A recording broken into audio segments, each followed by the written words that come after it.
నుంచి గిరి ప్రదక్షిణ మళ్ళీ స్టార్ట్ చేసి కొంచెం ముందుకు వస్తే రైట్ సైడ్ లో ఇడుక్కు పిల్లయార్ అని చెప్పేసి ఇది కనిపిస్తుంది. దీనిని మోక్ష మార్గం అని కూడా అంటారు. దీని లోపల ఇదయ కాట్ సిద్ధర్ అనే ఒక మహనీయుడు 2 పవర్ఫుల్ యంత్రాల్ని అమర్చారు. దాని వలన మనకి గిరి ప్రదక్షిణలో అలసట వస్తుంది కదండి, అది మొత్తం తొలగిపోతుంది అందులో నుంచి బయటకు వస్తే. అండ్ ఇక్కడ చాలా మంది ఒక తప్పు చేస్తున్నారండి. అదేంటంటే క్యూ లైన్ లో నుంచొని ఫోన్లు చూసుకోవటం, ముచ్చట్లు పెట్టుకోవటం, ముందుకి వెనక్కి నెట్టుకోవటం, వెళ్ళరేంటి అని కేకలేసుకోవడం ఇలా చేస్తున్నారు. అలా చేయకండి.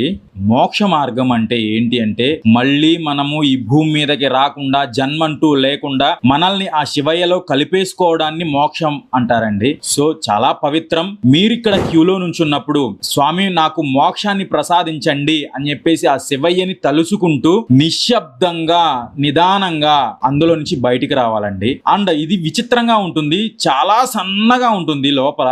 బట్ ఎంత లావుగా ఉన్నవారైనా కానీ అందులో ఇరుక్కోకుండా బయటకు వచ్చేస్తుంటారు. అదొక విచిత్రం ఇక్కడ.